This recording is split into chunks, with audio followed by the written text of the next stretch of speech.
At 6 hours and 30 minutes on October 17th, 1988, Michael Henderson awoke before his alarm clock. 24 hours later, his family would disappear without a trace into the backcountry of Olympic National Park. 8 months later, a child picking mushrooms will find a camera with a final photograph that will turn investigators' minds about the fate of the Henderson family upside down. Michael, a 32-year-old software engineer from Seattle, wasn't just planning a hike, he was creating a legacy. For 4 months, he methodically collected topographical maps and specialized guidebooks that now occupy an entire shelf in his home office on the second floor of a modest 2-story house on Maple Street.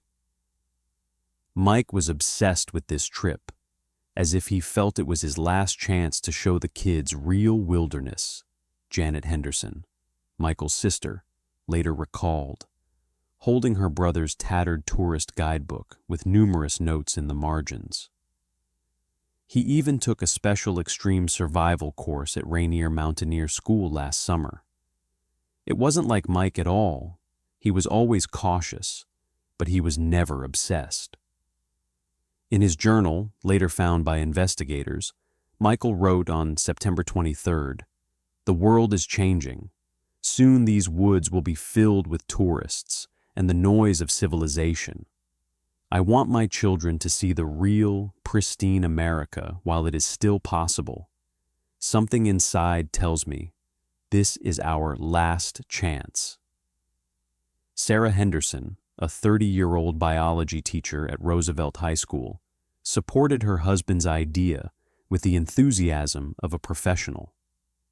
Colleagues recalled how she spent weeks preparing special lessons about the Northwest Forest ecosystem to prepare 12-year-old Emily and 9-year-old Jacob for the educational side of the family adventure. Sarah showed the children on the school microscope samples of mosses and lichens they might encounter in the park, said Elizabeth Porter, vice principal of Roosevelt High School.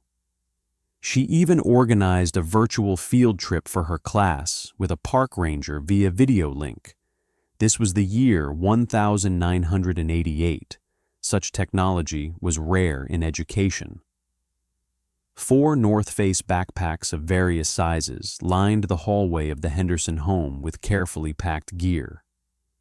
Michael checked the equipment list 3 times, as pedantic and methodical as anything the former military engineer undertook. Kelty waterproof sleeping bags with comfort ratings down to -5 degrees. A brand new Coleman gas burner with a spare cylinder. Snow Peak anodized aluminum camping cookware set. A Brunton compass engraved with "You'll always find your way home," a 10th wedding anniversary gift from Sarah. He even packed a security satellite beacon, the latest Garmin model, recalled Stephen Morgan, Michael's colleague at Microsoft. I asked him why such precautions for a family hike on popular trails, and he said something strange. That sometimes you need to get off the beaten path to really get in touch with nature. VHS home camera footage from the evening of October 16th shows Emily, a blonde-haired girl with freckles, trying on new Timberland hiking boots. "Daddy says we're going to see the stars so close, like you can touch them," she says on the tape, twirling around in front of the camera. "I'm also going to keep a photo journal for a school project." In the same video, Jacob, a skinny boy with dark hair and his mother's eyes, shows off the contents of his young Pathfinder kit, a collection of pocket tools, a plant identifier, and a miniature compass on a lanyard. At the last family dinner before they left, on October 17th, Sarah cooked the children's favorite lasagna according to her mother's recipe, with 3 kinds of cheese and homemade bolognese sauce. Michael opened a bottle of red wine from Chateau Saint Michel's 1982nd vintage, which they were saving for special occasions. "They invited us over for dessert," neighbor Martha Johnson told investigators 3 weeks after the disappearance. Emily was showing everyone the Polaroid spirit camera her father had given her. She had already taken a few pictures of our street labeled "Before." She planned to compare urban views with wildlife. Johnson falls silent before continuing. Jacob hasn't parted with his new Victorinox Swiss knife.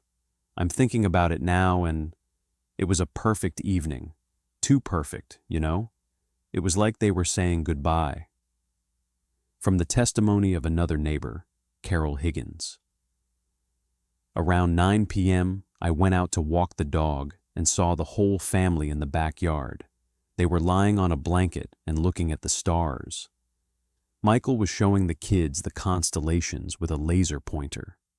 It was such a peaceful, harmonious picture. Now it haunts me. At 22 hours and 30 minutes after the children had already gone to bed, Sarah made one last entry in her leather-covered home diary. The page, later seized as an exhibit, contains the teacher's neat handwriting. All done. The weather forecast is great. Trail Creek is here we come. P.S. Need to remember to restock batteries for Emily's flashlights and camera.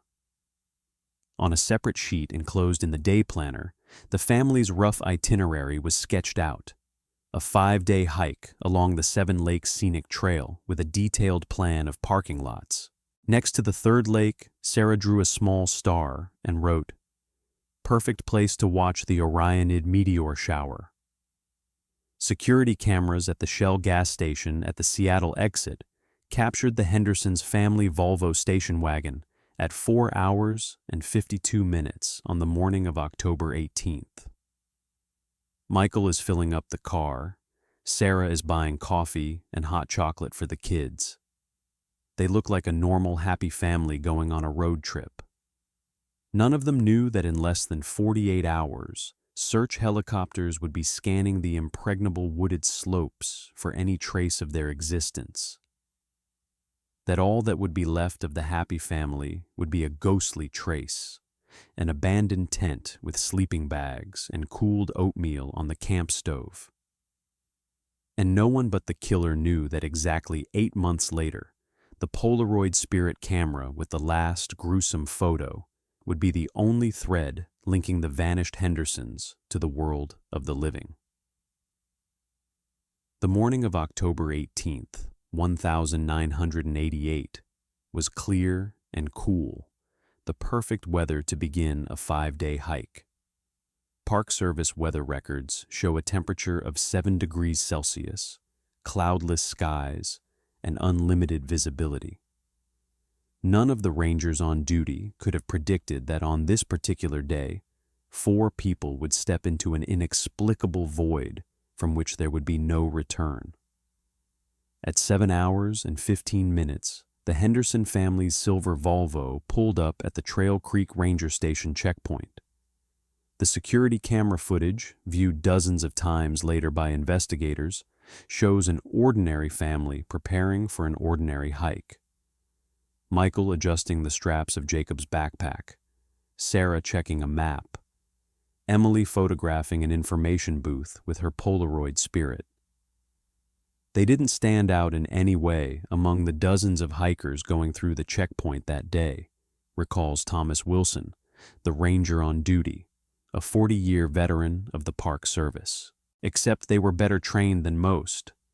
I wrote in the logbook, family of 4, planning a 5-day Seven Lakes hike, experienced group leader, kids prepared, gear meets safety standards. Michael Henderson filled out the standard registration form in neat engineering handwriting, indicating a planned return date of October 20th, 16 hours. A copy of this document, which survives in the case file, contains one notable detail. In the emergency contact column, Michael listed not Sarah's parents, with whom the family was close, but his attorney, Richard Goldman. It's standard practice for people with minor children, Goldman later explained, when this detail caught the attention of investigators. Michael updated their wills a month before the hike.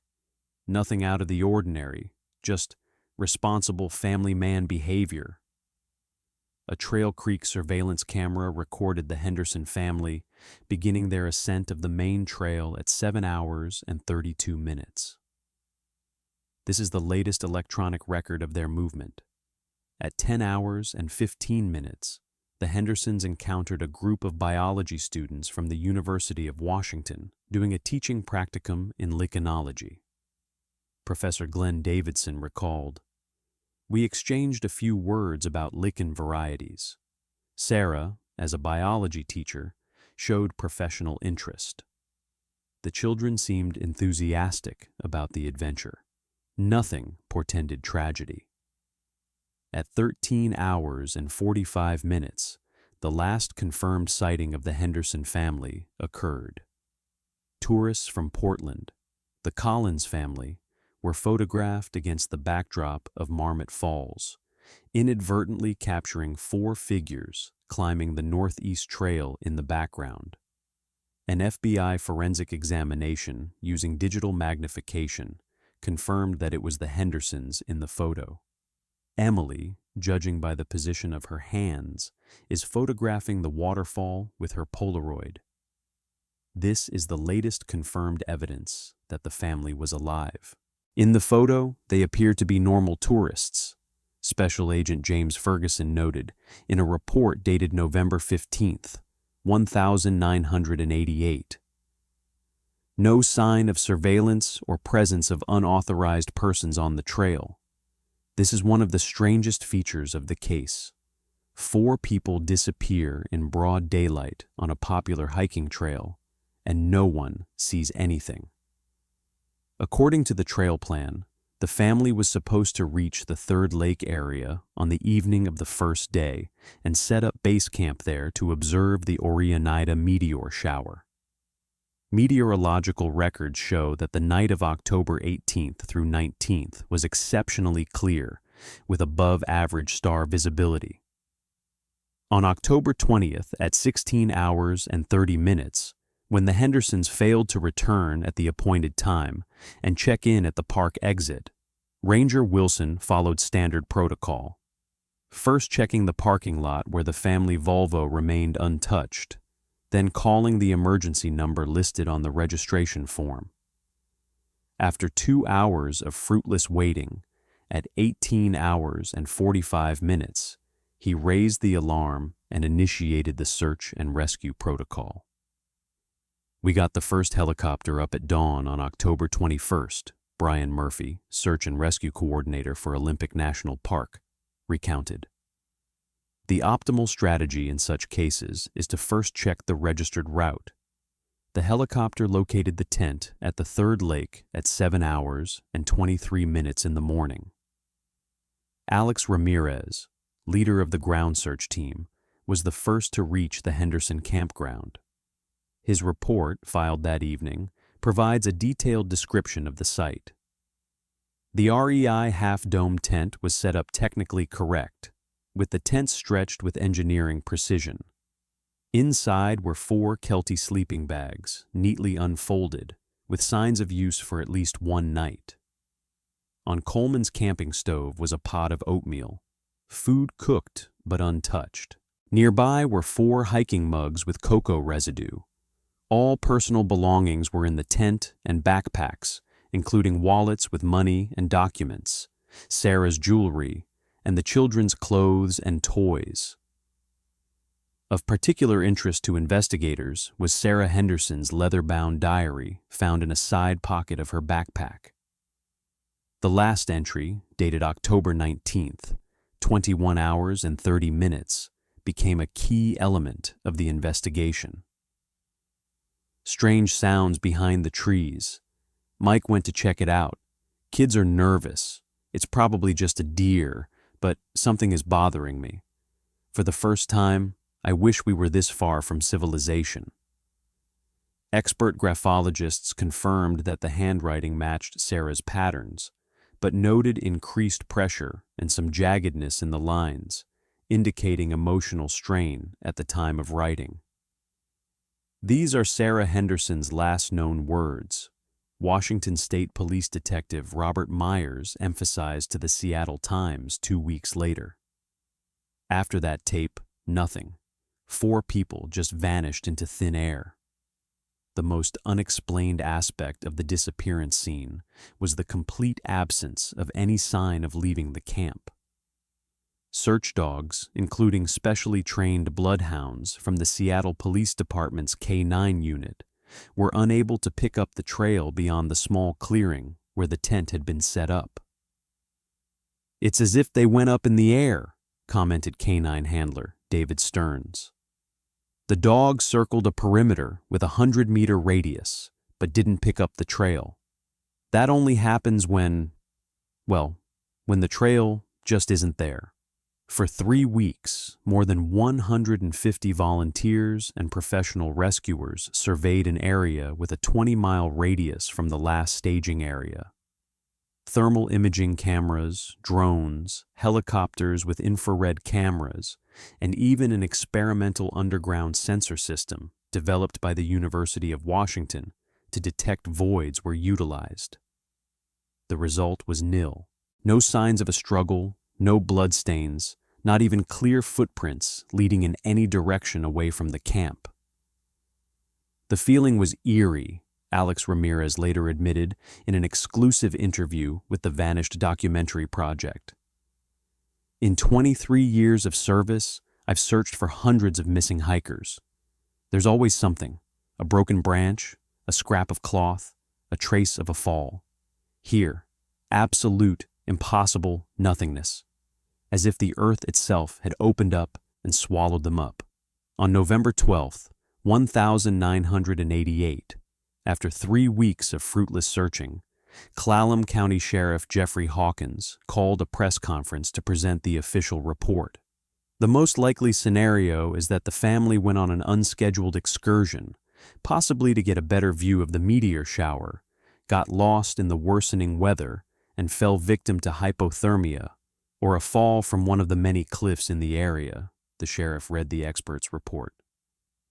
"The bodies may be in an inaccessible crevasse, or may have been displaced by animals. The search will continue on a limited basis, but there is little chance of finding survivors." Sarah's parents, Richard and Margaret Collins, strongly rejected the official version. Michael was an experienced hiker with military training. He would never have taken his children into unfamiliar terrain at night, Richard Collins said in a separate briefing. "And how do you explain the absence of any footprints? 4 people cannot disappear without a trace. We demand a continued investigation and the involvement of the FBI." On the morning of November 13th, the Collins family hired private investigator Robert Fisher, a former FBI agent with 30 years of experience, who specialized in missing persons. A parallel line of investigation began that would lead to a shocking discovery 8 months later. In the meantime, the 4 ghosts continued their journey into the unknown, leaving behind only a mystery, a tent with untouched oatmeal, and an ominous record of strange sounds from the darkness. In 8 months, the Henderson case had moved from the front pages of the newspapers to archival files. The search parties scrapped the operation, the rangers returned to their usual routes, and the Third Lake area was once again just a picturesque tourist spot. Nature does not keep the memory of human tragedies. The pines continued to murmur without giving away their secrets. But on June 15th, 1989, an innocent family outing shattered the illusion that the past could be buried. At 11 hours and 23 minutes, 10-year-old Kevin Morrison, exploring a thicket of ferns in search of edible mushrooms, discovered something that was meant to be found, as if fate itself had left a clue on the surface of the forest floor. "Daddy! Mommy! I found the camera!" His ringing voice echoed among the century-old trees of the eastern slope of Hurricane Ridge. 12 miles from where the Henderson family had disappeared. Daniel Morrison, a 42-year-old science teacher from Aberdeen, was the first to approach his son. Later, in an interview with the Seattle Times, he recalled, "I saw a tattered Polaroid spirit camera caught by a strap on the roots of a fallen pine tree. It looked like it had been put there the day before. No signs of prolonged outdoor use, just light scratches on the plastic body." Daniel took the find in his hands, and at that moment, what would later be called a click from the past happened. The camera mechanism suddenly made a distinctive sound. "The boy brought the camera to us, and we saw the last picture still wedged in the dispensing mechanism," Kevin's father continued the story. "It showed some kind of primitive hut, built of unsawn logs, with a small window with no glass. And in the foreground, something that looked like a woman's hand with a wedding ring on it, as if the person was trying to close herself off from the photographer. It looked not good, creepy, like a freeze frame from a horror movie." The Morrison family immediately stopped their walk and reported the find to the nearest ranger post. At 13 hours and 05 minutes, the camera was turned over to authorities, and by 17 o'clock that afternoon, an emergency team of FBI experts was already examining the photo in the lab at the Port Angeles field office. "We got two key confirmations at once," Special Agent Michael Thornton reported at an emergency meeting of the investigative team. "First, the camera's serial number matches the number on the Best Buy store receipt found in Michael Henderson's files. Second, fingerprint examination revealed Emily Henderson's clear fingerprints on the shutter button and back cover." The examination of the camera and the photograph lasted 48 hours continuously. Quantico Laboratories employed the latest in image analysis technology at the time. Dr. Susan Reed, a forensic materials scientist, conducted a thorough analysis of the condition of the camera body. The results just didn't fit the logic of the disappearance. Analysis of the soil and plant debris on the body showed that the camera had been in the woods for no more than 2 or 3 days, which flatly contradicted the family's 8-month absence. Moreover, chemical analysis of the battery residue showed minimal oxidation. At a briefing for the limited investigators on June 17th, Dr. Reed provided even more disturbing information. Spectral analysis revealed microscopic traces of fresh human blood on the inside surface of the case, matching the type to Sarah Henderson's samples from the medical records. The mysterious photograph has been the subject of intense scrutiny. Digital imaging experts from the FBI's technical division use computerized contrast enhancement and magnification of the fragments. The hand in the foreground is definitely female, with a thin gold wedding band identical to the one worn by Sarah Henderson, technical analyst Jeffrey Brooks concluded. The position of the fingers indicates a protective gesture. The edge of a red-colored sleeve is visible on the wrist, the exact same sweater that was on the list of items Sarah took on the camping trip. The FBI's Behavioral Analysis Unit provided its interpretation of the photo. The photo was not taken by the victim, but probably by a kidnapper or witness. The composition of the frame indicates a deliberate documentation of what is happening, not an accidental snapshot. A breakthrough in the investigation came on June 23rd when a team of geologic topography experts matched the landscape features in the background of the photograph to an aerial photograph of the area. "We identified a specific rock formation visible through the cabin window," reported geologist Anthony Ferrara.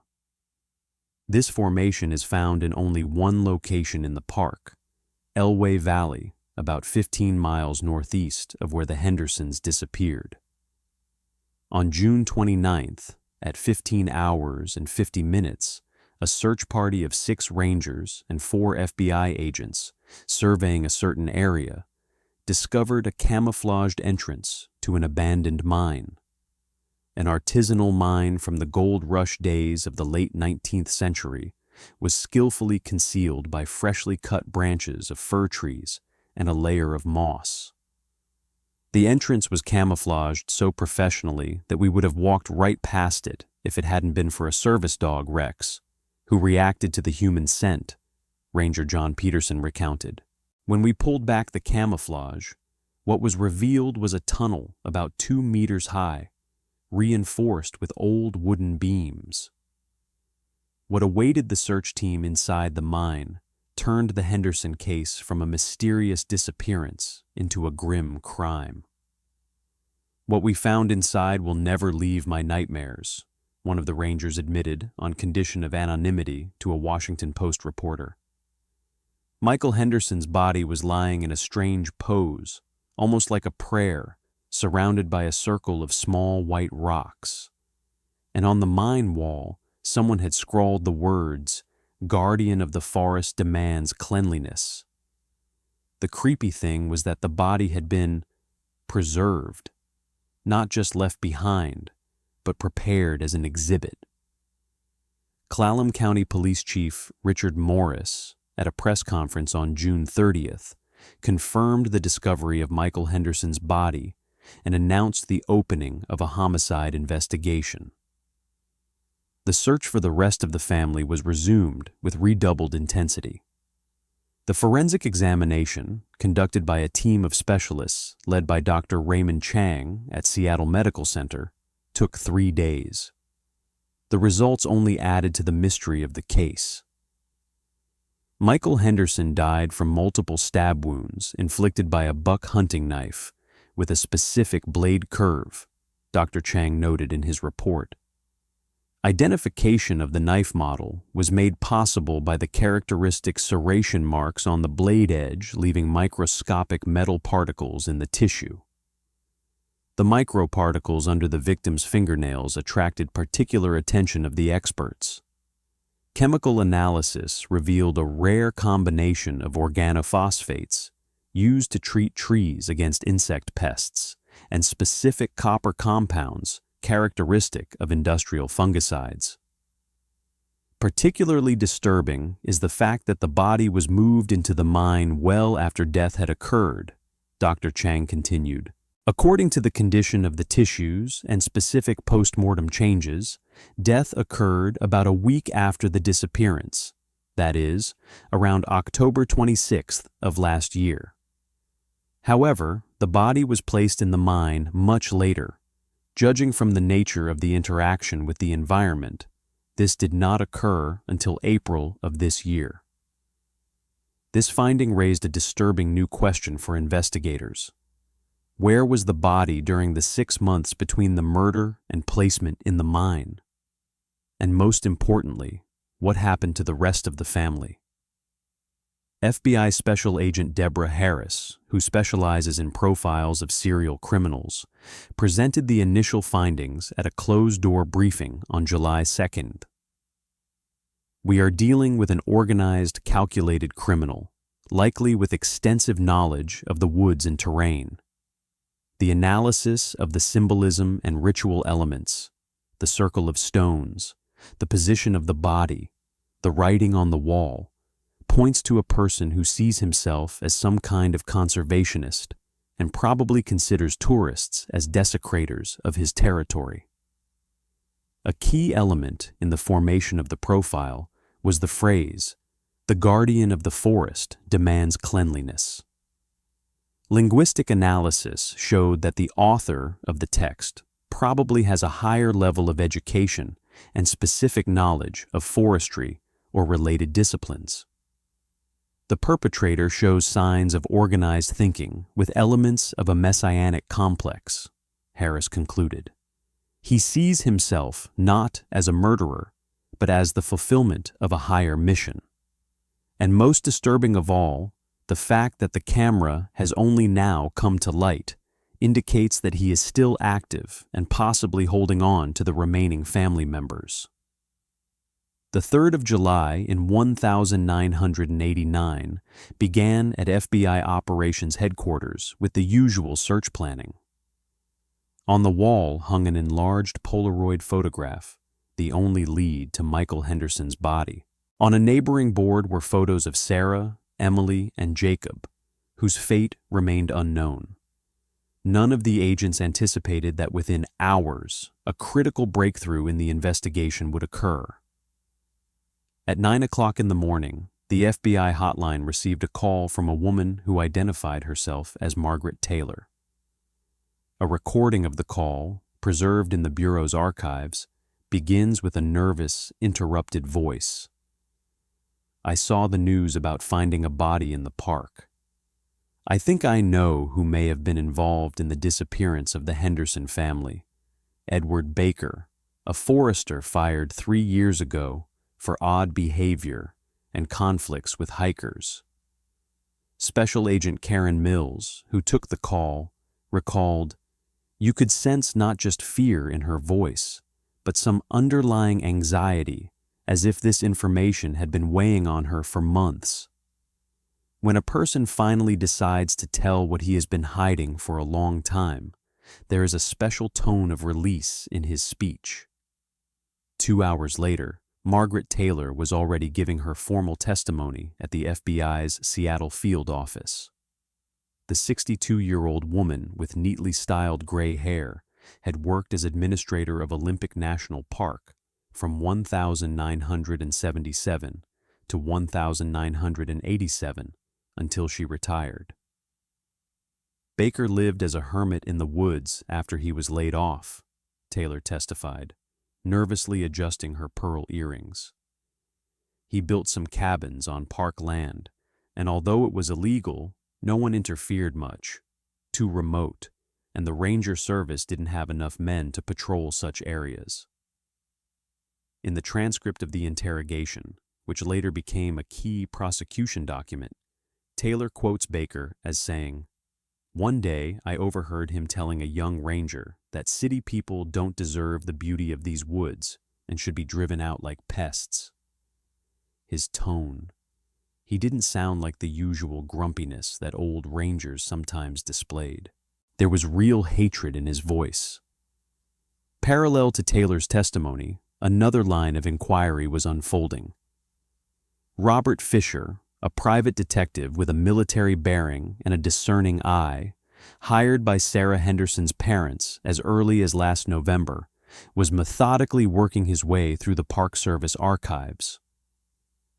"I was looking for any anomalies in incident reports from the last 5 years, Fisher recounted in an interview for Shadows of Olympic, a documentary made for the 10th anniversary of the tragedy.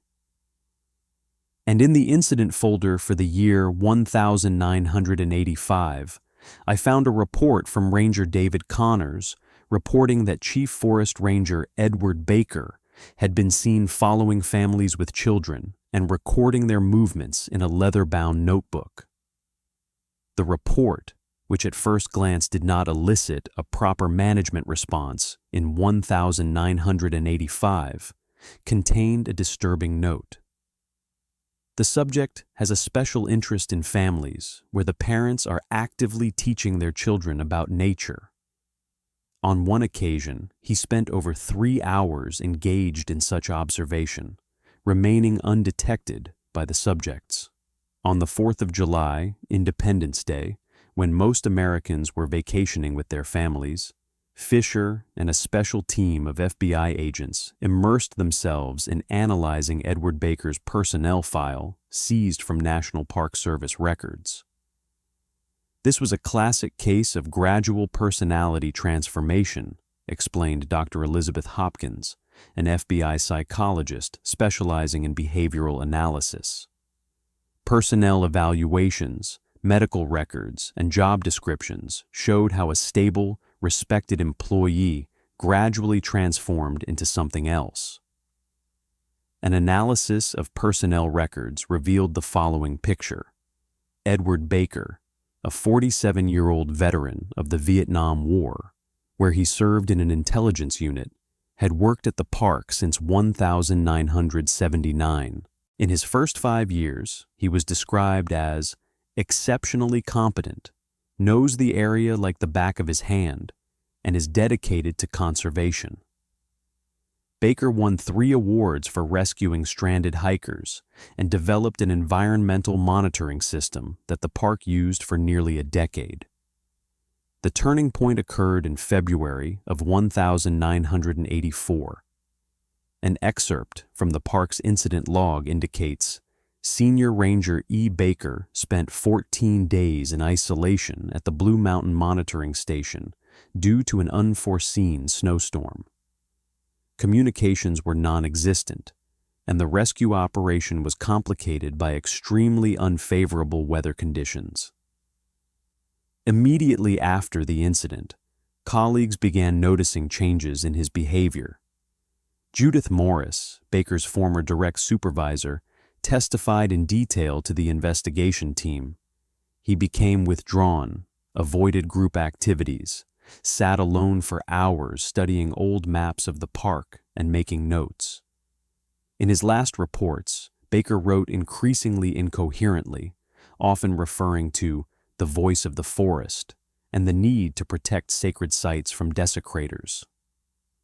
A psychiatric evaluation conducted in 1986 prior to Baker's discharge diagnosed post-traumatic stress disorder with elements of paranoid syndrome, but did not recommend involuntary treatment because the patient shows no overt signs of aggression and is capable of self-care. This is a classic case of systemic failure, Deborah Harris of the FBI's Behavioral Analysis Unit later commented. A man with clear signs of mental illness, military training, and intimate knowledge of remote terrain simply fell out of the supervision system. After his dismissal, traces of Baker are lost in official records. According to local testimony, he would periodically appear in small towns near the park boundary, purchase groceries and tools, paying in cash, and disappear into the woods again. Jack Harrison, owner of a hardware store in Forks, recalled, "He came in about once every 3 months. He bought canned goods, tools, sometimes woodworking chemicals. Looked neat, but didn't talk much. The last time I saw him about 2 weeks before that family disappeared, he bought a new buck hunting knife. I remembered because it was a limited edition with an unusual blade shape." On July 5th, an FBI task force accessed high-resolution satellite imagery of the Olympic National Park area provided by the military department. 1,989-year-old technology didn't allow for real-time imagery, but archived images from the past 3 months were available for analysis. At 10 hours and 15 minutes on the 6th of July, analyst Jonathan Pierce found a structure in the images that matched the shack in the Polaroid photograph. It was located in a rugged area between 2 mountain ranges, 7 miles from where Michael Henderson's body was found. It was a real needle in a haystack, Pierce recalled. The structure practically blended in with the surrounding vegetation, with only the unnaturally straight roof lines visible among the organic outlines of the woods.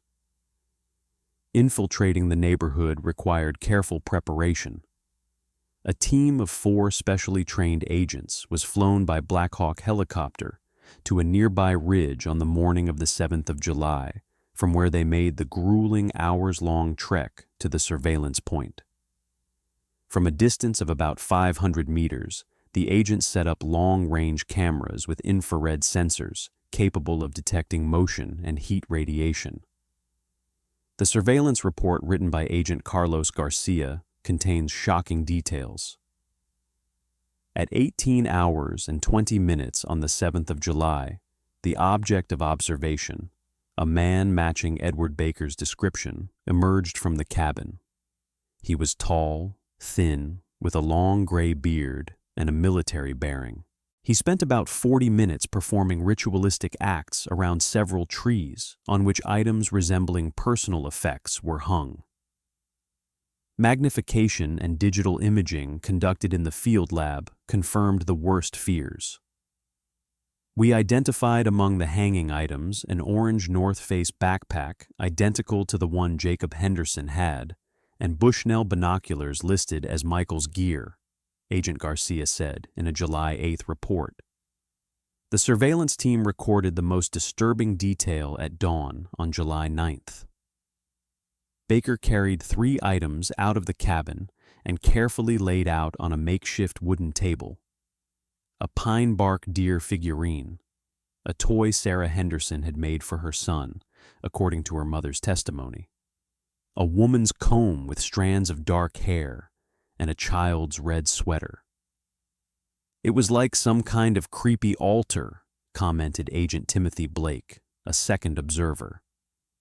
Baker spent about an hour just sitting in front of these items in complete stillness. Then he pulled out a leather-bound notebook and began writing something rapidly. From the movement of his hand, it seemed as if he was not so much writing a conscious text as capturing a stream of consciousness. Surveillance of the cabin continued until the evening of July 9th, when the head of the operation, FBI Deputy Director Robert Johnson, decided to prepare for an assault. At 23 hours and 30 minutes, the FBI Tactical Response Team began a stealthy advance toward the site. The deadly cat-and-mouse game with the guardian of the forest was entering its final phase. The sky over Olympic National Park had barely begun to lighten when the silence was broken by the muffled whisper of radio chatter. At dawn on July 10th, 1989, at 4 hours and 12 minutes past 4 in the morning, 23 specially trained FBI agents from the Tactical Operations Unit took up positions around Edward Baker's cabin. The temperature was 11 degrees Celsius, and visibility was limited due to the morning fog rising from the damp forest floor. "We planned the operation as a military operation," William Hammond, the assault team leader, later recounted. 12 hours in advance, all hikers within a 3-mile radius were evacuated under the pretense of a Park Service drill. Snipers took up positions on 4 elevations overlooking the cabin.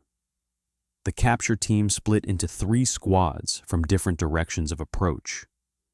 We realized we were dealing with a former military scout who had held an entire family captive for 8 months.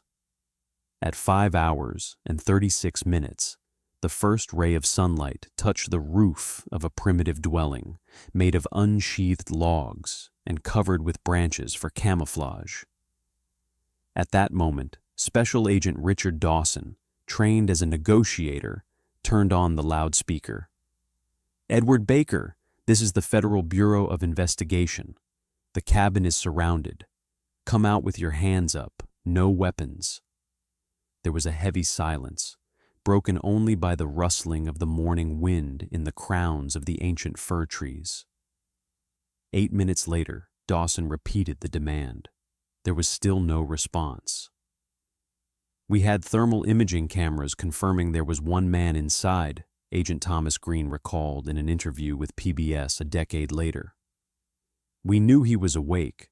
The thermal silhouette was moving around inside the cabin methodically, as if making preparatory moves." At 6 hours and 17 minutes, a calm, almost impassive voice came from the cabin. "I know you're here.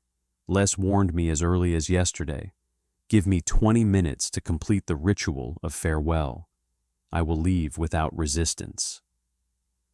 The operation managers, after contacting FBI behavioral analysts, made the decision to grant the requested time while preparing for the force option. Through thermal imaging cameras, agents observed the silhouette inside perform repetitive movements near the north wall of the cabin, then kneel down in the center of the room and remain motionless for about 11 minutes. At exactly 6 hours and 37 minutes, the door of the hut slowly opened, and Edward Baker appeared on the threshold, a lean, gray-bearded man in a tattered forester's uniform, with his arms raised and an unexpectedly calm expression on his face.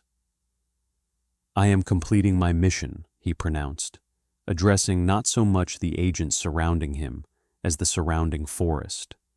"They are now fully integrated. The cycle is complete." The detention operation, which lasted more than 5 hours from the start of the advance to the moment of handcuffing, ended without a single shot being fired. Baker offered no resistance and repeated only one phrase: "Listen to the forest. It speaks with their voices." When the first group of agents entered the cabin, they were confronted with a picture that would later be described in detail in criminal psychology textbooks as an example of obsessive ritual behavior by a criminal with profound psychopathic deviations. Inside the cabin, we discovered a veritable museum of horrors, Special Agent Thomas Green recalled. Hanging on the log walls were photographs of the Henderson family, taken apparently without their knowledge, on campouts, during dinner, sleeping in a tent. Judging from the dates on some of the pictures, Baker had been watching them for at least 3 days before the abduction. Each family member's personal belongings were neatly arranged on makeshift shelves made of chipped boards. A separate shelf was assigned to each family member, organized with frightening methodicality. Michael's shelf contained his reading glasses, wallet, Seiko wristwatch, and compass, listed forensic expert James Hawthorne in his report. Sarah's shelf contained biology textbooks with bent pages and traces of blood on the covers, her wedding ring, and a locket with a picture of her children. Emily's shelf contained her journal, a few hair clips, and friendship bracelets. Jacob's shelf contained a mineral collection in an Oreo cookie tin, a Matchbox toy car, and a handkerchief with embroidered initials. Of greatest value to the investigation was the find under the floor of the cabin. Specialists discovered a cache, a wooden box treated with a water-repellent compound, inside which Baker's diary was kept. It was a thick, leather-covered notebook written in calligraphic handwriting with many diagrams, drawings, and pasted leaves, described expert graphologist Maria Sanchez. The entries began in February 1984, which is when Baker became stranded by a blizzard at the observation station. Key to understanding the perpetrator's motivation were the records about the voice of the forest, cleansing the filth of civilization, and bringing gifts to the spirit of nature. In later records from after the Henderson disappearance, Baker detailed a process he called integration, the transformation of people into eternal elements of the forest. Among the physical evidence recovered from the cabin and meticulously documented by forensic investigators were Michael's leather wallet with his driver's license and American Express and Visa credit cards, Sarah's biology textbooks with traces of blood matching her DNA, Jacob's mineral collection, and several strands of blonde hair belonging to 12-year-old Emily Henderson, according to analysis. A particularly disturbing find was a scrapbook of dried plants, forensic botanist Paul Jenkins noted in his conclusion. Each specimen was signed with a family member's name and date. Some of the plants were impregnated with substances that laboratory analysis identified as human tissue. At his first interrogation, conducted on July 11th at 15 hours and 20 minutes in the Port Angeles Police Detention Center, Edward Baker remained calm and willingly answered questions. His answers, however, only added to the gruesome picture of what had happened. "I didn't kill them," he declared, looking directly into the video camera. "I freed them from the shackles of human civilization and helped them become part of the eternal forest. They are all around us now, in every leaf, in every raindrop. This phrase later became key to the conclusion of a team of forensic psychiatrists led by Dr. Hiram Stillwell on the defendant's insanity. The subject exhibits a marked dissociative disorder with elements of messianic delusion. He sincerely believes in the possibility of transforming people into elements of nature while retaining their consciousness and personality. Despite his obvious mental pathology, Baker displayed remarkable clarity of thought in matters of tracking and disguise tactics. This contradiction became the centerpiece of the judicial debate over his sanity. Within 2 weeks of Baker's arrest, an unprecedented search operation was underway in Olympic National Park. More than 200 specialists using ground-penetrating radar, drones, and specially trained dogs surveyed the area within a 20-mile radius of the cabin. We checked every ravine, every crevice, every area of disturbed ground, Alex Ramirez, the search coordinator, recounted. Baker refused to directly state the location of the bodies, but during one of the interviews, he handed investigators a strange map drawn in charcoal on the inside of a birch bark scroll.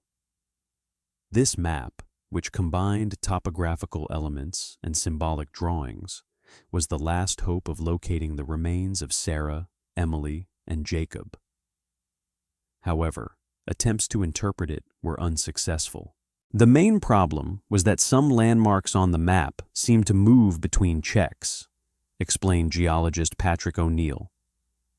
We would identify a particular rock or tree marked on the map, but when we revisited the same location a few days later, we would find that the proportions and locations of the features did not match the original observations. This could be explained by the dynamic nature of the forest landscape: falling trees, slope erosion, changing stream channels, but such rapid changes are uncharacteristic of stable ecosystems. The trial of Edward Baker began in Clallam County Superior Court on October 2nd, 1989, and lasted 83 days. The main issue was the determination of the defendant's sanity. The defense insisted on finding him insane, while the prosecution pointed to the methodical and calculated nature of his actions. The most eerie moment of the trial was when Judge Martin O'Brien asked Baker one last time where the bodies were, and he replied with a serene smile, "They became the forest, and the forest became them. Look in the whisper of the wind and the rain falling on your faces." Washington Post reporter Michael Drayton, who covered the entire trial, recounted. The jury deliberated for a record 47 hours before reaching a verdict. Edward Baker was found guilty of first-degree murder of Michael Henderson and kidnapping the rest of his family. On December 21st, 1989, Judge Martin O'Brien sentenced him to life in prison without parole. 3 months after his sentencing, Baker delivered, through his lawyer, a cryptic message to Sarah's parents, an envelope containing 3 dried leaves from different trees, maple, oak, and willow, and a note, "They grow where the birds sing." This last cruel puzzle remained unsolved. The site of the Henderson disappearance near Seven Lakes in Olympic National Park is still an unsettling place for rangers and hikers, National Geographic wrote in a special report on the 10th anniversary of the tragedy. Locals say they sometimes hear children's laughter and Polaroid camera clicks among the trees on particularly quiet nights, though park officials dismiss these stories as the product of collective trauma and an unexplained physical feature of this valley, where sounds can echo for miles. Edward Baker died in a prison hospital of lung cancer in 1997, taking with him the last hope of finding the bodies of Sarah, Emily, and Jacob. But in the last moments of his life, according to a prison chaplain, he whispered, Do you hear them? They're singing in the leaves. The family is finally reunited.